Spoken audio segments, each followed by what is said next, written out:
So we've got the 2020 Gladiator up on the rack here in Scott's shop, Axleboy Offroad. Scott, tell us about what we're looking at here with a bone stock Gladiator. Yeah, absolutely. Moving up here to the front, we've got front and rear differentials. We've got those 321 gears we talked about inside here. And what that means is it means that this drive shaft turns 3.21 times to 1 revolution of a tire. That's what that means. As we put the bigger tires on, we're going to increase circumference. So that actually is going to make the vehicle is going to travel further, if you will, for the same amount of turns on the drive shaft. That's what brings the RPMs down. So we're going to regear that to 488s. That's going to be in the front and rear differential there.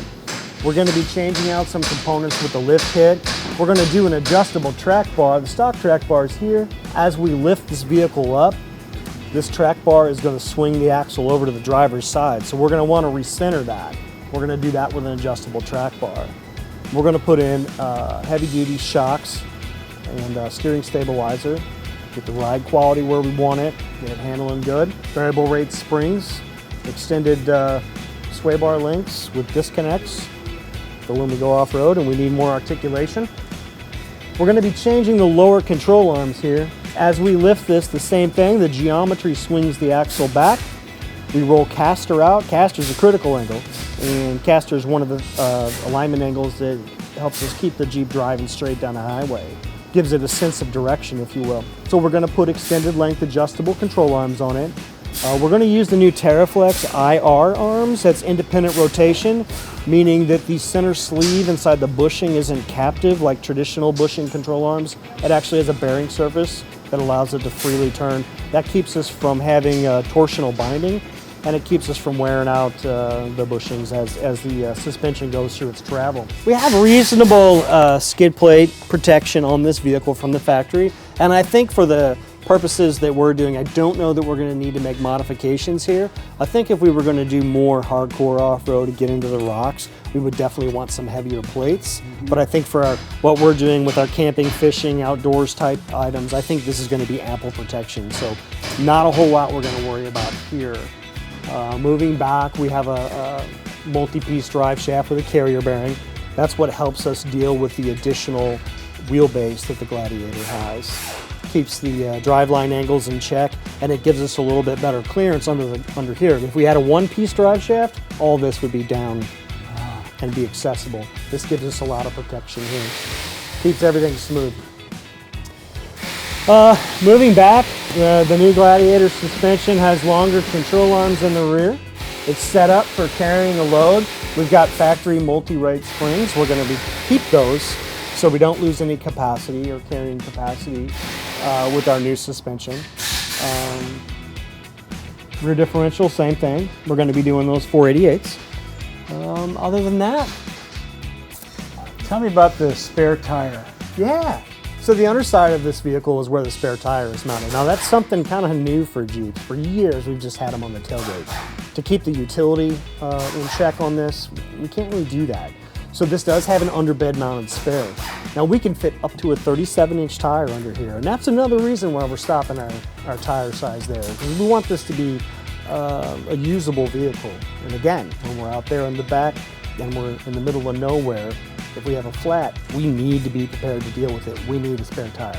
So that's one of the reasons we're going to stay with that 37-inch tire. So let me ask you a dumb question. If you had 37-inch tires and one went flat, could you get by with this tiny tire? Or? No, you really couldn't.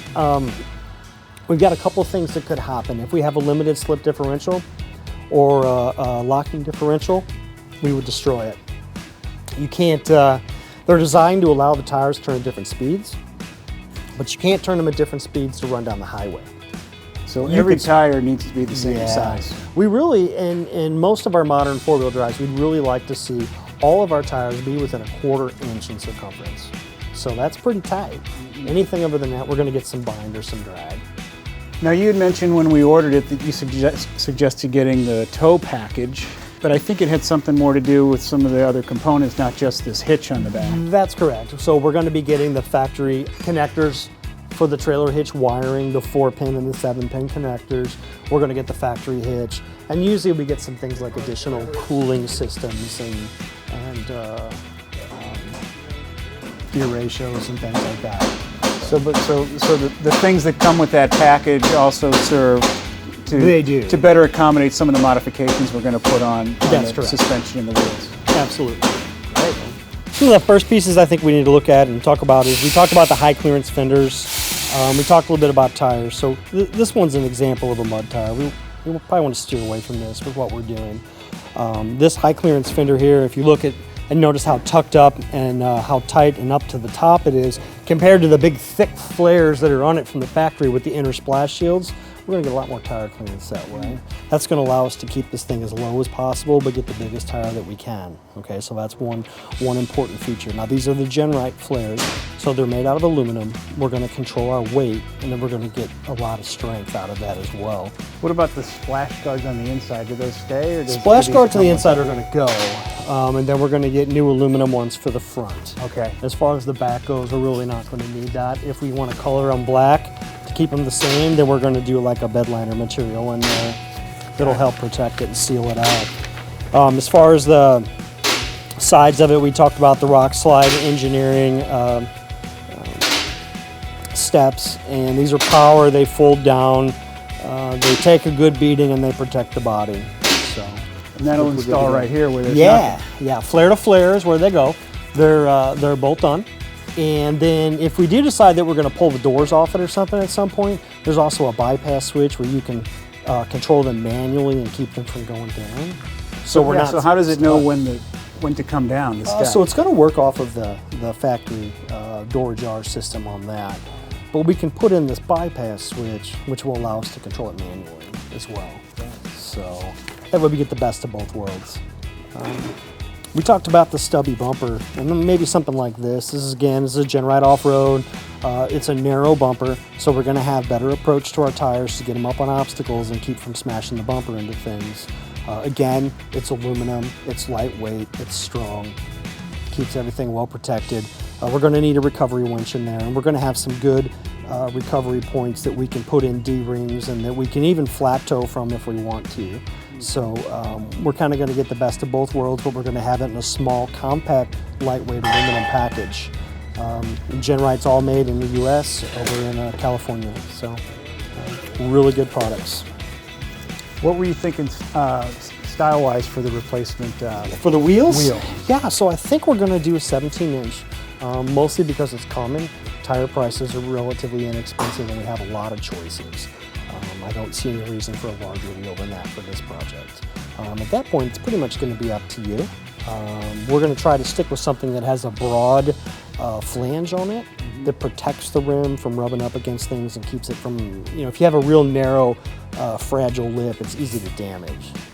Right, so we're going to want something a little bit thicker there that can take a pretty good hit. I would imagine we're going to look at XD, fuel, moto metal. Yeah, cosmetically, I'm thinking something in like a matte black. Yeah, a matte black that's going to set up and work well with the sliders and that sort of thing. As far as we talked about the tires, and I think that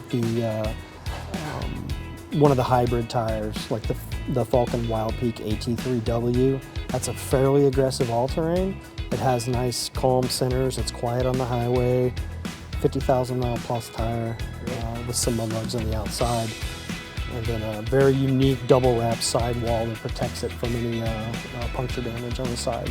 So suspension modifications is one of the things that you and I talked about a lot. And so we're going to have some unique challenges with this vehicle. We're going to have additional weight in the back. So we're going to have the rack, we're going to have a tent, we're going to have maybe bicycles, camping gears, kayaks, all these different things. Cooler, yes. Not to mention the added weight of a larger spare tire and items like that, and our armor that we're going to add and things like that. So one thing we're going to have to take into consideration is how is this vehicle going to handle with the additional weight. And so we're going to need a shock absorber that really just technology well beyond what the factory has to offer. I think we're going to use the Falcon shocks. These are handmade up in Utah. Parent company is TerraFlex. Great product.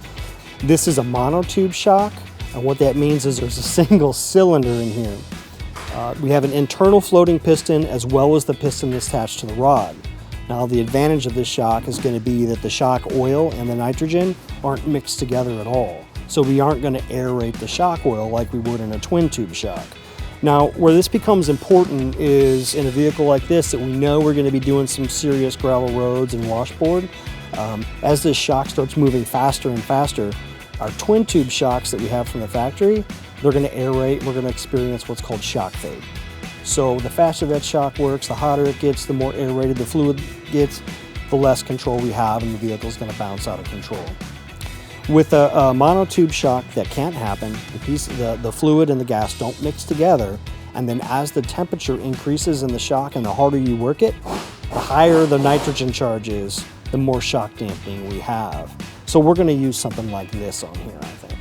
So the performance of this actually would get better or stay the same if it was doing a lot of bouncing? It's going to get better. It actually gets better. It'll actually get firmer where the on the stock rougher terrain. shock would, performance would deteriorate. Yes, we'll get dynamic handling out of this. Okay, so it's going to be dynamic. It's going to change based on how hard we drive it versus the stock twin tube shock. It's going to be static. So it's always going to provide the same dampening no matter what. And then when the new tires and wheels are on here and the new fenders, we'll actually be able to see part of that. Yeah, it's going to look amazing. Cool. This is obviously a really nice piece. Again, they're doing some pretty phenomenal things.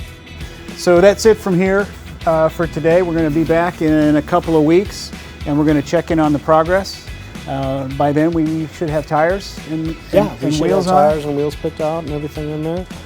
Lift kit components should be here. We can actually unbox some of that.